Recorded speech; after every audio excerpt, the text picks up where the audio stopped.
E a paz que ela trouxe esteja com todos vocês.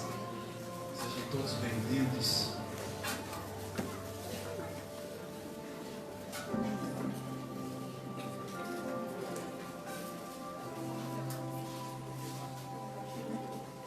Nós estamos abrindo também a nossa transmissão.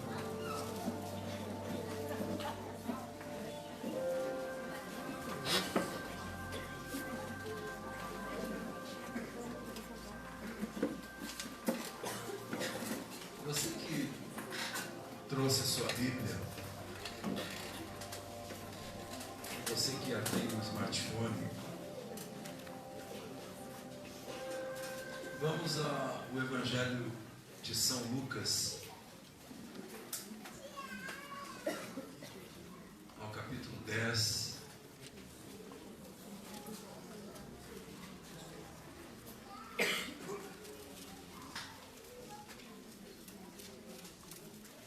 Evangelho de São Lucas, capítulo 10.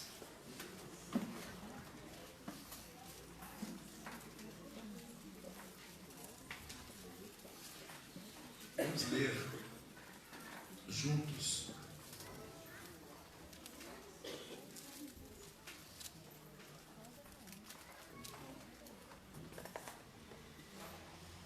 a partir do versículo 25 em diante.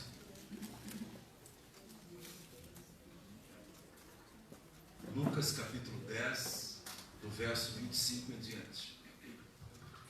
Uma leitura relativamente longa, mas necessária. Acompanhe a leitura. Eis que se levantou um certo doutor da lei, um legista, um legislador, para tentar Jesus, dizendo: Mestre, que farei para herdar a vida eterna? E ele lhe disse: o que está escrito na lei mosaica, na lei de Moisés? Como você a interpreta? Como você a lê?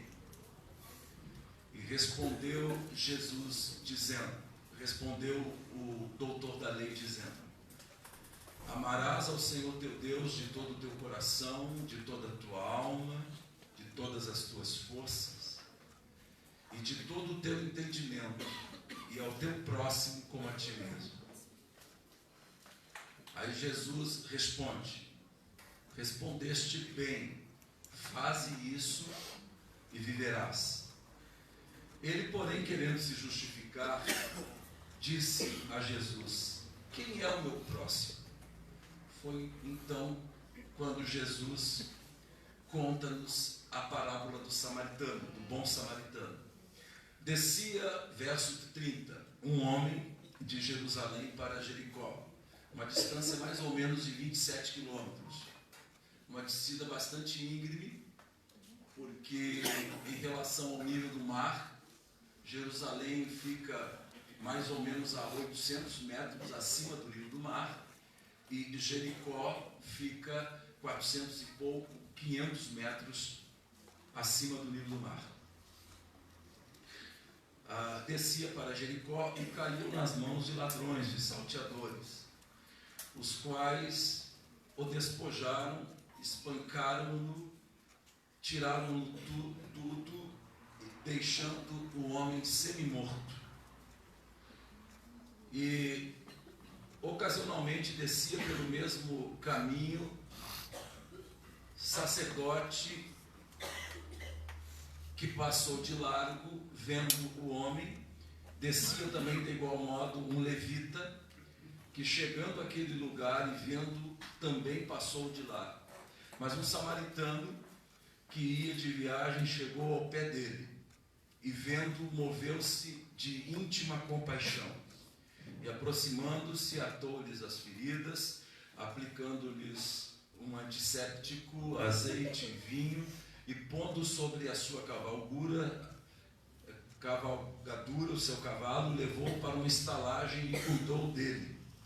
E partindo ao outro dia, tirou 2 dinheiros ou 2 denários e deu-os ao hospedeiro. Disse: cuida dele, e tudo o que demais gastares eu te pagarei quando voltar. Pergunta Jesus: qual foi destes 3 que te parece que foi o próximo daquele que caiu nas mãos dos salteadores? A resposta a esta pergunta é óbvia. O que respondeu o doutor da lei? O que usou de misericórdia para com ele? Disse, pois, Jesus: vai e faze a mesma coisa, ou da mesma maneira. Ok? Eu disse que a leitura seria relativamente longa, mas necessária. Eu quero abordar a parábola do bom samaritano a partir do ponto de vista de um padre jesuíta do século XVII, que nasceu em 1806, que é o padre Antônio Vieira. O padre Antônio Vieira, ele faz uma interpretação muito interessante sobre essa parábola, a parábola do bom samaritano.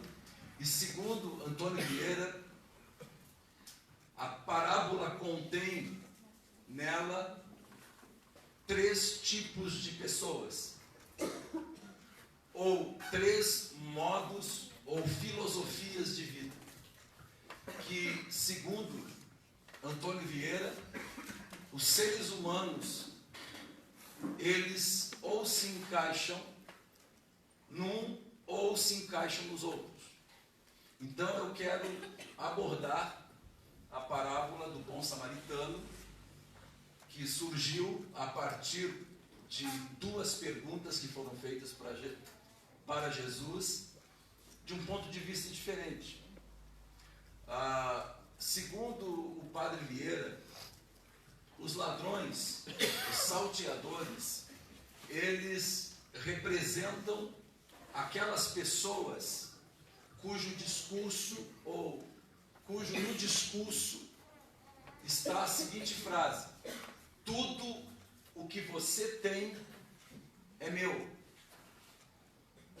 E esse tipo de gente, esse tipo de pessoa, ela vive em relação ao outro, em relação ao próximo, a política da antipatia.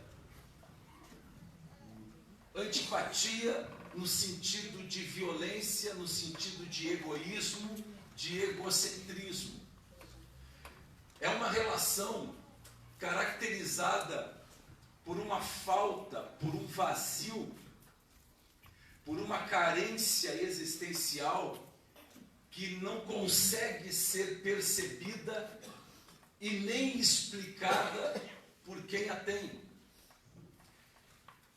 É como se a pessoa, ela achasse que para ela ser feliz, ela precisa ter aquilo que o outro tem. Ela precisa disso. E eu lembrava-me, enquanto estava preparando esta mensagem, esta reflexão, de um escritor, filósofo e sociólogo polonês, Malman. Ele escreveu um livro chamado, mais ou menos assim, o título do livro, Sociedades Líquidas. E a crítica desse filósofo, desse sociólogo polonês, é que chegaria, ele nasceu no começo do século passado, chegaria um tempo em que as relações das pessoas seriam caracterizadas por uma superficialidade tão grande, e as pessoas, elas estariam muito distantes umas das outras, apesar de estarem próximas fisicamente. Então, quando o padre Vieira ele fala sobre os salteadores, sobre os ladrões, ele se refere a essa gente, a essa moçada que tem como política a antipatia, ou seja, são vítimas de uma sociedade que fomenta o que é descartável, uma sociedade que é ensinada através de uma forma subliminar, não de uma forma explícita, que as coisas são descartáveis, as coisas elas podem ser substituídas, e quando não for possível substituí-las, então nós vamos acumulá-las. Uma sociedade extremamente capitalista, onde o ser humano que nela está, e todos nós estamos inseridos nesta sociedade, tem no seu futuro uma cela de aprisionamento. Ou seja, quando eu tiver tal coisa, quando eu acessar tal curso, quando eu tiver uma casa, quando eu tiver tal automóvel, enfim, quando eu tiver, eu serei feliz. Então é uma sociedade muito antipática. E Padre Vieira diz isso, e eu concordo com ele, concordo plenamente com ele, e muitas vezes eu me encaixei nesse modo de ser, nessa filosofia de vida que é destacada pelo jesuíta. Mas ele também fala nessa parábola de um outro tipo de gente, de um outro modo de vida, cujo discurso é o seguinte: tudo que é meu, e tudo que é seu, é seu. E esse tipo de gente, ele é representado na parábola pelos líderes religiosos, pelo sacerdote, que era o pastor da época, e pelo levita, que era o ministro de louvor da época. É um tipo de gente que é caracterizado pela política da apatia, contrário aos ladrões, que eram caracterizados pela antipatia. Esse segundo grupo de gente, líderes religiosos, pessoas que estavam em contato com a religião, ele era caracterizado pela apatia. Apatia, que significa indiferença. Tanto é que a parábola nos diz que tanto o sacerdote quanto o levita, eles chegaram perto do moribundo que estava semi-morto, totalmente descaracterizado, e passaram de largo, como que o problema é seu, você tem os seus problemas e eu tenho os meus problemas. Gente assim gosta muito de jargões como cada um por si e Deus por todos, e até usam alguns adesivos no carro assim: Deus deu a vida para cada um, para que cada um cuide da sua vida. Então o Padre Vieira, não com esses termos mais atuais, mas ele diz isso para nós, numa interpretação que ele faz dessa parábola, que ele encontra nos ladrões um pessoal, uma moçada, que é caracterizada pela política da antipatia. E ele encontra nos religiosos da época, e se nós prestarmos bastante atenção, nós encontraremos nos religiosos de hoje essa apatia, como que se olhar para o outro não nos fosse permitido, como que se já fosse normal nós não olharmos para as pessoas, olharmos para nós, cada um por si e Deus por todos. Só que Padre Vieira também ele fala sobre o samaritano. O samaritano representa aquelas pessoas cujo o discurso é o seguinte: o que é meu também pode ser seu. E esse discurso fala de pessoas que vivem em relação aos próximos, ao próximo, não uma antipatia, nem uma apatia, mas uma empatia. Interessante que a palavra empatia, ela significa, a grosso modo, se colocar no lugar do outro. Interessante que quando Lucas se refere, no verso 33, e você pode olhar, a essa empatia, achou no verso 33? Ele diz que o samaritano sentiu o que ele sentiu? Uma compaixão. Só que a tradução do grego para o português fez com que o real significado do verbo se perdesse. Foi comovido de compaixão. Esse verbo, literalmente, ele significa que as entranhas, numa linguagem metafórica, é claro, as entranhas do samaritano foram movidas. E o mais interessante de tudo, que o mesmo verbo que é utilizado aqui, ele é utilizado mais uma vez no Novo Testamento. E pasmem as senhoras e os senhores, é utilizado no capítulo 15 do mesmo livro no qual vocês estão, no verso 20. Se vocês folhearem a Bíblia de vocês para frente, vocês encontrarão esse mesmo verbo grego no verso 20 do capítulo 15 de Lucas. Se referindo a quem?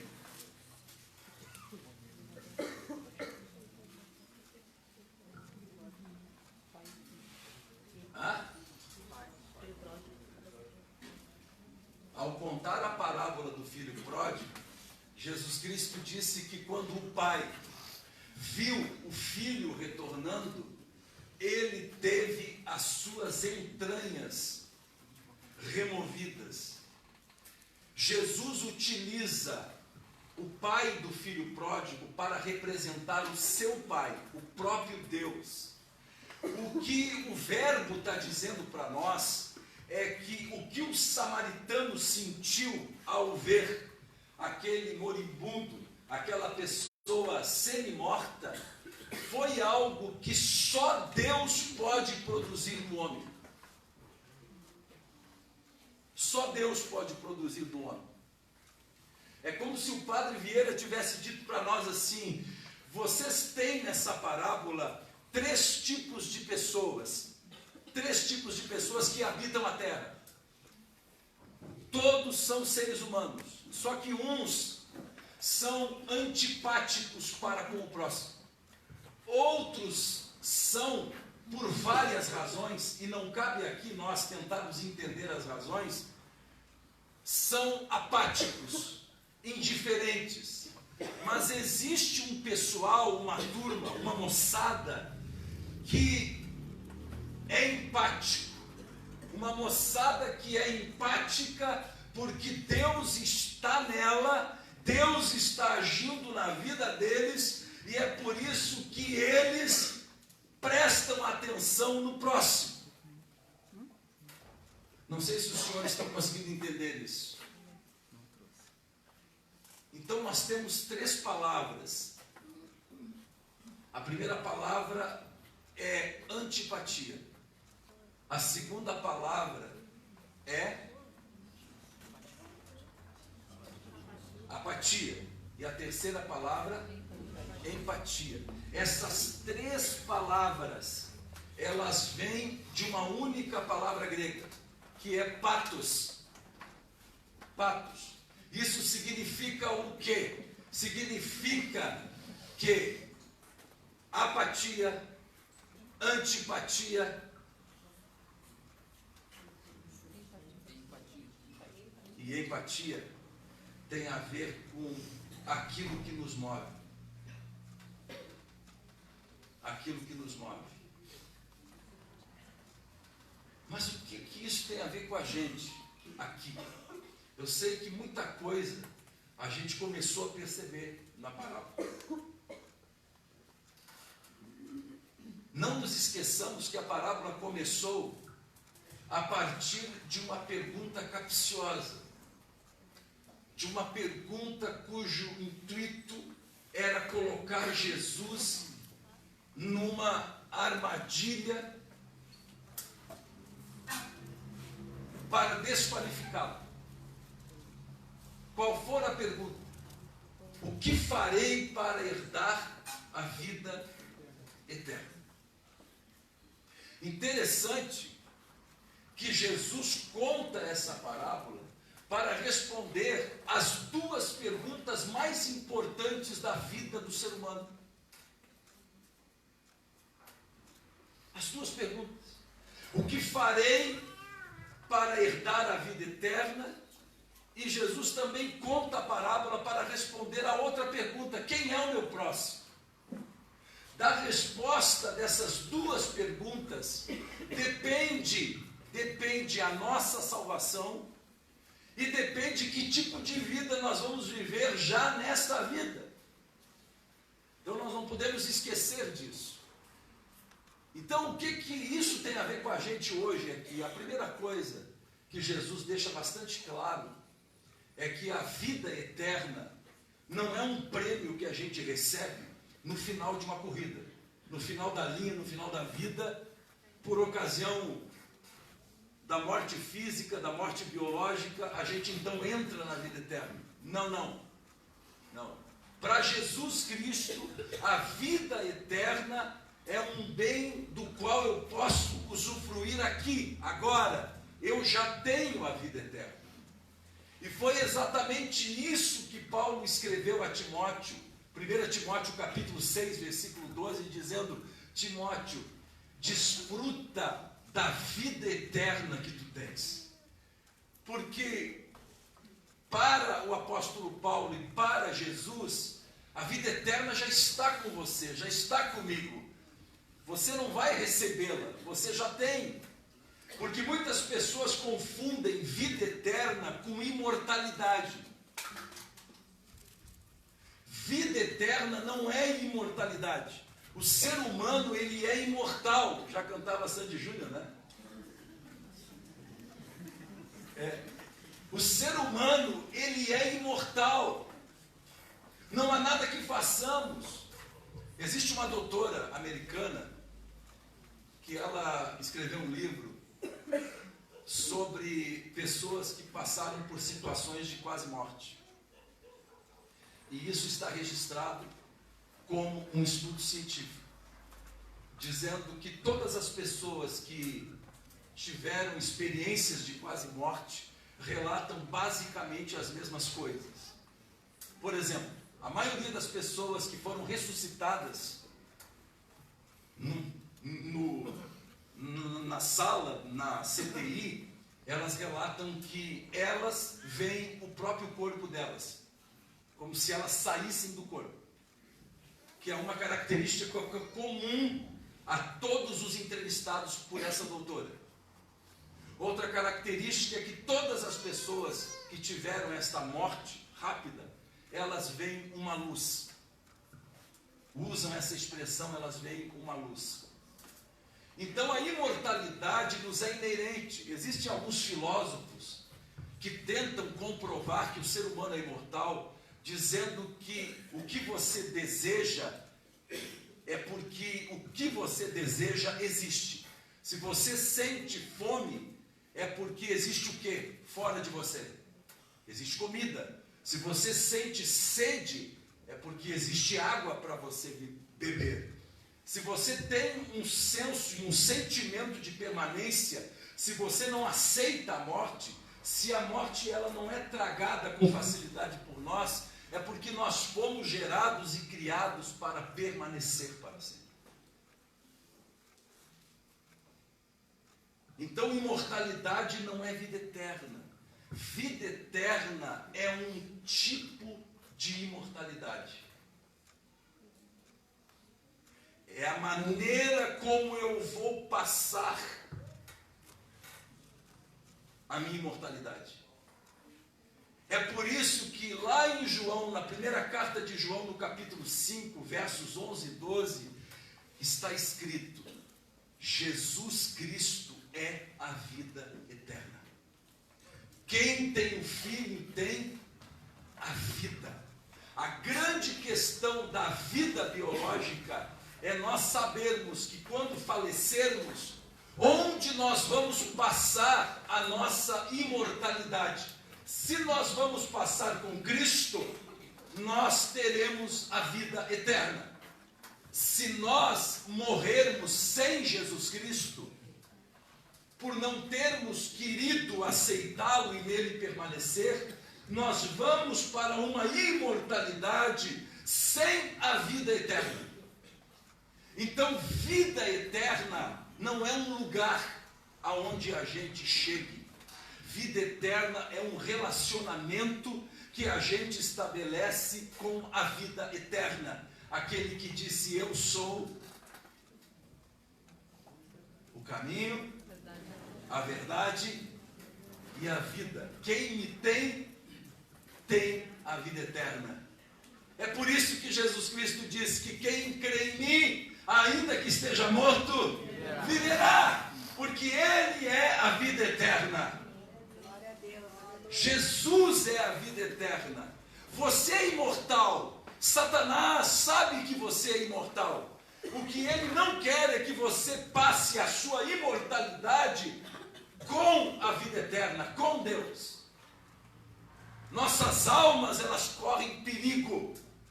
É por isso que o Evangelho precisa ser pregado a toda criatura.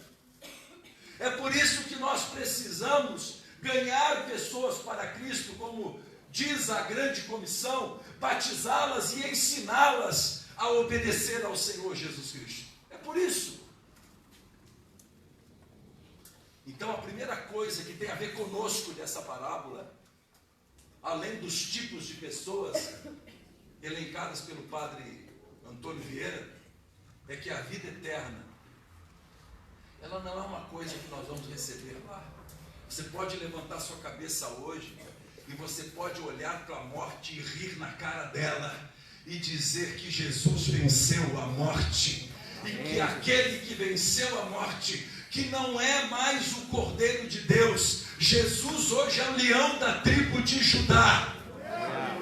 Ele é o leão, ele não é mais um cordeiro. Ele foi o cordeiro que tirou o pecado do mundo e o tirou para sempre. Mas hoje Jesus é o leão da tribo de Judá. Ele tem todo o poder nos céus e na terra e debaixo da terra. Quem tem Jesus tem a vida eterna.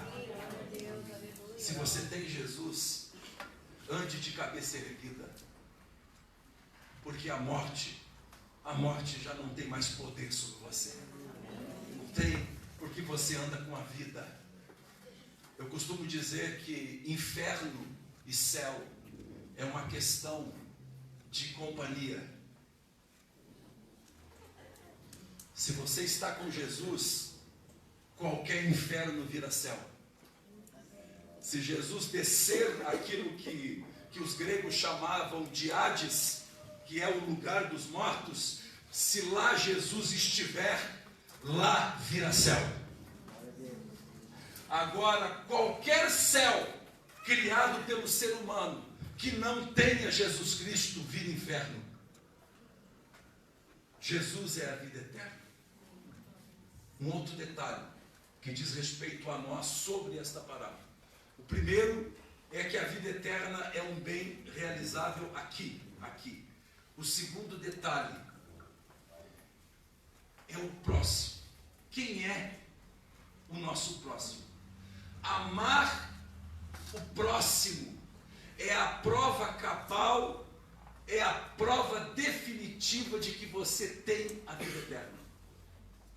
A gente não ama o próximo para ter a vida eterna. A gente ama o próximo porque a gente tem a vida eterna. É Deus que nos fortalece. É Deus quem cria em nós o querer e o realizar. É Deus que nos leva a olhar para o próximo qualquer com esses olhos. E nesse sentido, não existe relação com Deus divorciada, separada da relação com o próximo. Vou repetir isso. Não existe relação com Deus que não tenha nada a ver com a relação com o meu próximo. Não existe. Sabe por quê? Porque João, na sua primeira carta, no capítulo 4, versículo 20, vai dizer para nós o seguinte: quem não ama seu irmão a quem vê, como vai amar a Deus a quem não vê? Ou seja, eu só terei perdão em mim. Preste atenção. Eu só terei perdão em mim se em mim houver a disposição de perdoar o outro. Vou repetir. Eu só terei perdão em mim se em mim houver a disposição de perdoar o outro. Pai nosso que estás no céu, perdoa as nossas ofensas, assim como nós.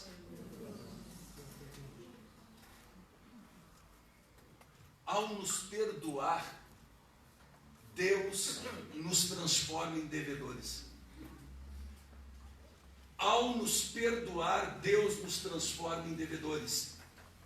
A dívida que nós não poderíamos pagar a Deus, a Jesus e ao Espírito Santo, da qual Deus nos liberou, Ele transfere para o ser humano. E Ele diz para nós, lá no capítulo 13 de Romanos: não deveis nada a ninguém, exceto o amor, porque vocês foram amados para amar, vocês foram perdoados para perdoar, vocês foram escolhidos para ganhar almas. Então não existe relação com Deus. Eu me preocupo com aquelas pessoas que elas têm a sensação de estar enfurnadas dentro de uma igreja evangélica, e no final desta reflexão vocês vão entender isso. Essas pessoas que oram muito, eu me preocupo com pessoas que ficam muito tempo em oração, sobem para morro, para monte. Essas pessoas que vivem escanqueamente num mundinho separado, saem da vida, saem de Jericó, ficam só no templo em Jerusalém. Essa gente que acha que pode ter o nome de Deus na boca e nomes bagaceiros também na mesma boca. Essa gente que acha que uma coisa é ter vida com Deus e outra coisa é ter vida com o próximo, com a mulher, com o filho, com o marido, com o pai, com o avô e até com os animais também.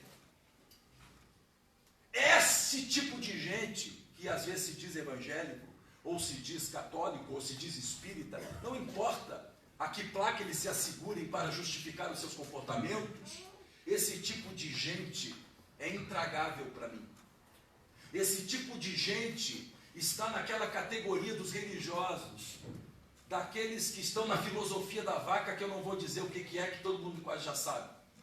Daquela gente apática, aquela gente que sofreu tanto, que acha que o mundo deve para ela, e não pensa isso aqui no outro. Gente que está aprisionada nesse capitalismo selvagem, gente que quer crescer, gente que quer lutar pela própria vida, e nem que para isso, nesse processo de tentar ganhar o seu mundo, atingir os seus objetivos, essas pessoas vão perdendo a intimidade da família, não veem o crescimento dos filhos, não veem que o afeto entre marido e mulher já morreu há muito tempo, e o que sustenta é apenas uma relação jurídica existente entre eles, e o que sustenta é aquela imagem que precisa ser mantida para os vizinhos e para os parentes. Mas tem uma outra coisa que Jesus Cristo disse. Primeiro ele disse que a vida eterna é um bem que está aqui. Segundo, ele diz que eu não posso viver com Deus e não querer viver com o ser humano. E aqui, gente, não existe igreja, comunidade. Igreja sem comunidade. Assim como não existe gente sem família. Ou vocês acham que uma criança recém-nascida, ela sobrevive sem algum ser humano cuidando dela? Não sobrevive. Eu já disse aqui, se você colocar um monte de terra e um copo de leite e botar um gato, o gato bebe o leite e faz cocô na terra. Se você colocar uma criança, a criança come a terra e é capaz de fazer cocô no leite. Nós somos completamente vulneráveis como mamíferos. Não existe comunidade, igreja, pessoas que se dizem evangélicas, que amam Jesus, se elas não frequentam uma comunidade. Não existe isso. Tem um movimento que se criou no Brasil, daqueles que estão decepcionados com as igrejas evangélicas. E essa gente já não frequenta igreja nenhuma. Essa gente diz que Deus é só Deus e que não precisa de culto, não precisa de pastor, não precisa de nada. Muito parecido com o capitalismo, né? Isso, muito parecido. Cuidado. Mas existe um outro fator que Jesus Cristo disse, que estar perto não significa necessariamente estar próximo. Vou repetir. Estar perto não significa necessariamente ser próximo. Porque eu preciso transformar a minha relação de proximidade numa relação de amor. Não basta eu estar perto da minha esposa, pois eu estou, obviamente. Eu preciso amá-la. Estar perto não significa nada. Os salteadores estavam pertos e usaram de quê? Antipatia. Os religiosos chegaram perto e não fizeram nada, porque cada um cuida da sua vida e Deus cuida de todos. Porque eu já tentei ajudar alguém e só me dei mal.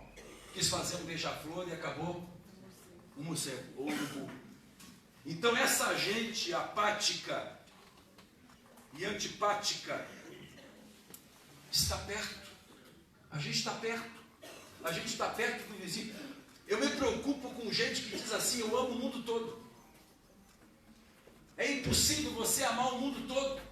A gente não consegue, às vezes, amar o esposo, vai amar o mundo todo. Pessoas que usam a expressão eu amo o mundo todo, é melhor amar o mundo todo que não tem rosto, do que amar o vizinho que tem rosto que mora do lado. Então tem pessoas se escondendo atrás, eu amo o mundo todo. É impossível você amar o mundo todo, é impossível. Até porque uma relação de amor, ela exige, primeiro, intencionalidade. Segundo, flexibilidade da agenda. O que é que o samaritano fez? Quando ele viu o moribundo, o que é que ele fez? Ele parou, desceu do cavalo, abriu mão da agenda dele. Ele abriu mão da agenda pessoal dele. Quem sabe a família dele estava esperando ele. Mas ele desceu do cavalo. Ele perdeu quantos dias da viagem dele? Que o texto diz. Ele ficou a noite toda na estalagem cuidando do moribundo, que ele não sabia se era judeu, se era samaritano, porque ele estava seminu, ele estava semi-morto. Jesus então configurou uma história sem deixar margem.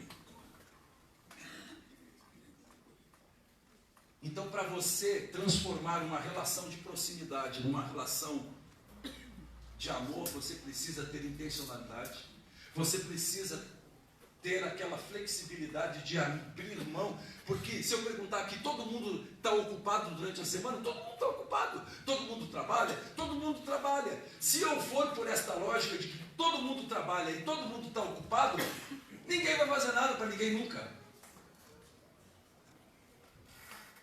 Para a gente transformar essa relação de proximidade numa relação de amor, a gente precisa gastar tempo, gastar energia, gastar dinheiro. A gente precisa sair da zona de conforto. É por isso que a gente prefere ficar amando o mundo todo. Eu botei no site de células. Botei no site não, um grupo de WhatsApp fechado que a gente tem. Botei num grupo de WhatsApp fechado. Tem uma família que gostaria de receber a atenção de uma pessoa na sua casa. E o grilinho começou.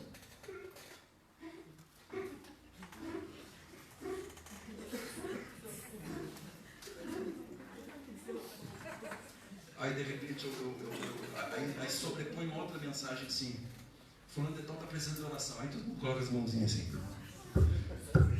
Oração, oração, oração. E aquela mensagem que tinha rosto, que tinha endereço fixo, ela ficou sem resposta. Para a vergonha nossa. E eu coloquei embaixo: isso é sintomático, porque nós estamos demandando para a religiosidade. Estamos demandando para isso. O que é teu é teu, o que é meu é meu. Cuida da tua vida, que eu cuido da minha vida. Eu já passei muitos escândalos da minha vida, já me passaram para trás. Conheci muito pastor sem vergonha. Ninguém presta. Eu me escondo atrás da generalização. A gente quer amar o mundo, mas a gente não quer amar aqueles que estão dentro de casa. Para a vergonha de todos nós.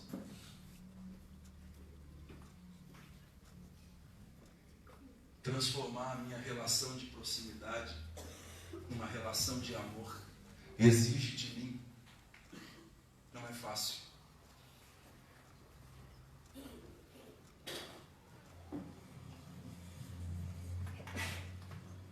Uma outra coisa que nós podemos destacar é que eu não preciso ter simpatia para ter empatia. Ou seja, eu não preciso gostar de uma pessoa para amar ela. Eu posso amar uma pessoa mesmo sem gostar dela. Para onde que o samaritano levou o moribundo? Para a casa dele ou levou para uma estalagem? Por que ele não levou para casa? Porque ele sabia a diferença entre gostar e amar. Eu pergunto para as senhoras e os senhores: Jesus gostava dos fariseus, saduceus e escribas? Mas Jesus amava eles, não amava? Jesus não morreu por eles também? Morreu. Mas Jesus queria levar eles para casa? Não. Tem gente que a gente não suporta, mas você é obrigado a amar essas pessoas. Você não precisa morar com essas pessoas. Como escreveu Paulo Coelho: ame o seu inimigo, mas não durma com ele. Não durma com ele. Mas você tem que amar. Porque Deus, o nosso Deus, o seu Pai, o meu Pai, Ele faz vir chuva sobre os justos e sobre os injustos. Deus ama todos. Mas amar necessariamente não significa gostar. Ter simpatia. E eu quero concluir essa reflexão um tanto meio estranha, mas necessária, chamando a atenção de vocês para o fato de que tanto o sacerdote quanto o levita, eles estavam indo para o culto ou saindo do culto. Eles estavam indo para Jerusalém ou saindo de Jerusalém? Saindo de Jerusalém. Jesus não está preocupado com o que fazemos no culto. A grande pergunta que fica e que eu preciso perguntar, a grande lição da parábola é: o que eu faço com aquilo que eu aprendo no templo? O que eu faço com aquilo que eu aprendo no templo? na vida real, em Jericó, lá no meu trabalho, na minha faculdade, o que é que eu faço lá com aquilo que eu aprendo aqui? Esta é a grande pergunta. E eu quero encerrar perguntando: em qual tipo de pessoa, de acordo com o Padre Vieira, você se enquadra?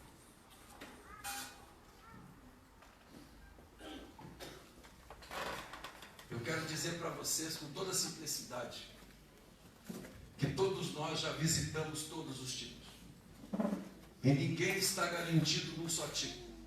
Hoje eu posso ser samaritano, mas amanhã eu posso ser um salteador e um ladrão. No outro dia eu posso ser um religioso. Ninguém é, a gente está sendo. É por isso que nós precisamos vigiar e orar, como disse Jesus. Porque a gente está sendo. Eu me esforço hoje para ser um samaritano em relação à minha esposa.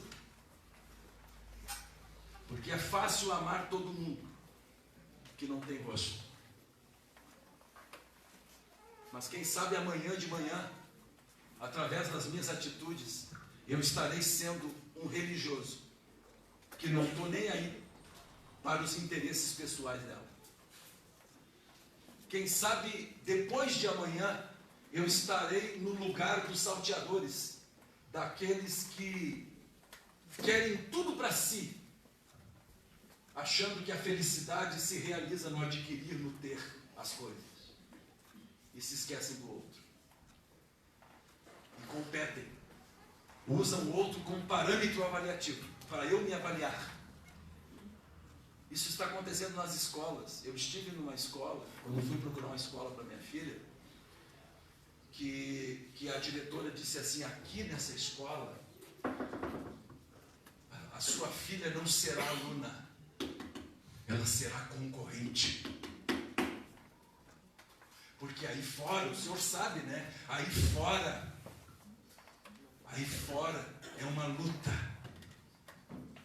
Essa é a nossa sociedade, que faz com que a gente entre na classe dos salteadores, dos ladrões, na classe antipática, que vê o outro como uma ameaça.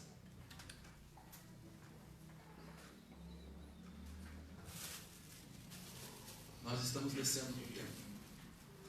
Fique em pé, por favor.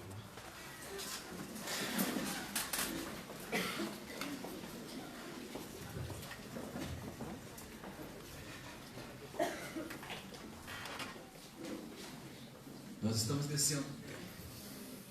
Nós vamos sair do templo hoje.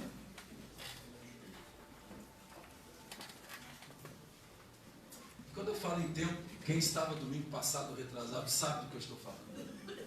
Templo não é essas paredes aqui. Templo é você.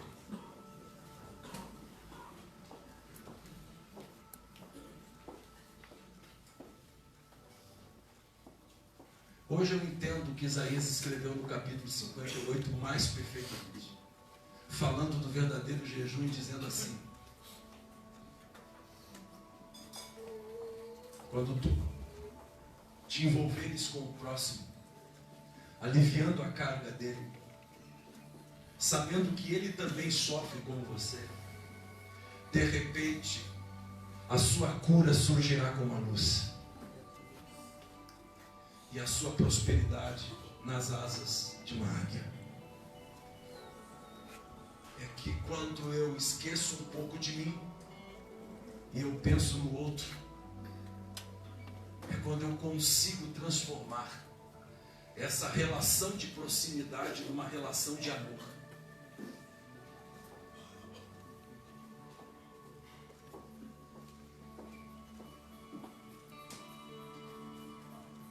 Onde você está?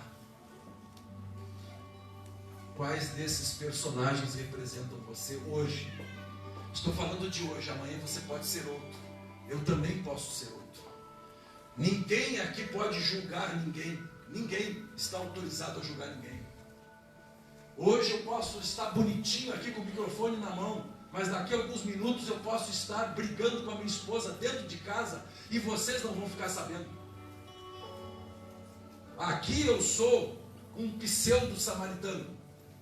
Quem sabe dentro de casa eu sou um ladrão, um salteador. Ou quem sabe eu sou um religioso. Então ninguém é fixo. É por isso que a gente conta com a misericórdia de Deus.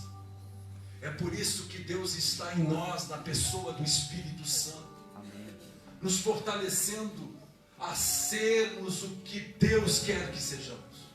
E a fazer o que Ele quer que faça. Deus quer que você abandone os seus sonhos pessoais? Não. Mas não esqueça que existe gente perto de você. E não é só dando comida para essas pessoas, comida física. Nem só de pão vive o homem. O homem precisa ter perspectiva, ter esperança.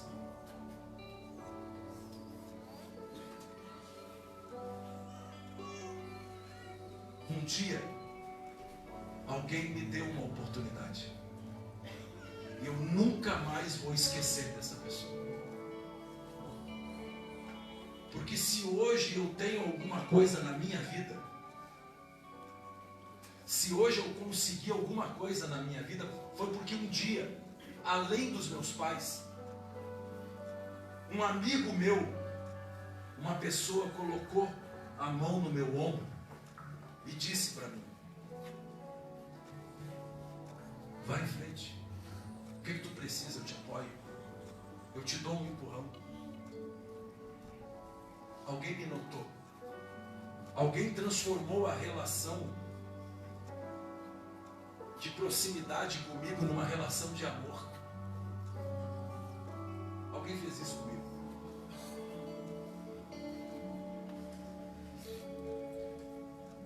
E Deus sabe o que cada um de nós faz.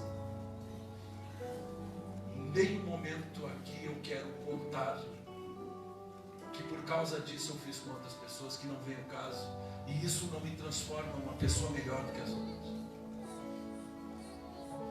Mas alguém investiu em você. Senhores que estão aqui, cuja esposa está viva, e está velha e está judiada, tudo que vocês adquiriram durante esses anos que vocês estão juntos. Tem homem que troca a sua esposa por uma menina. E tem mulheres que trocam o seu velho, o seu marido, por aventuras amorosas.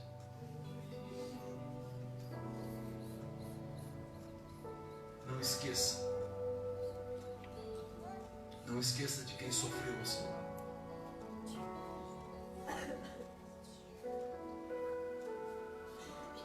Eu já fui ladrão e salteador no sentido que Padre Vieira nos dá. Já pensei muito só em mim mesmo dentro de casa, em relação à minha filha e minha esposa. Já lhes pedi perdão. Eu não fazia isso por mal. No fundo, eu até pensava nelas. Mas é por bem. Mas só que as pessoas não querem só que a gente traga dinheiro para dentro de casa. As pessoas querem carinho, querem atenção, querem sentar com a gente, querem tomar um chimarrão. Os filhos querem isso também.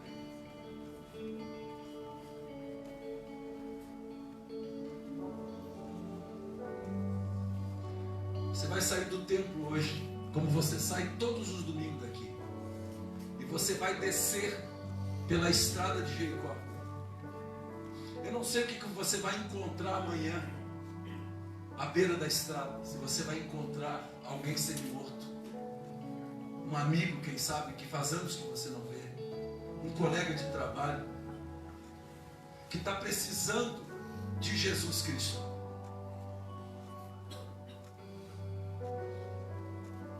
Mas o que é meu, o que é dele. Talvez o destino dele seja assim mesmo. E nós vamos achando desculpas. Feche os teus olhos. Abre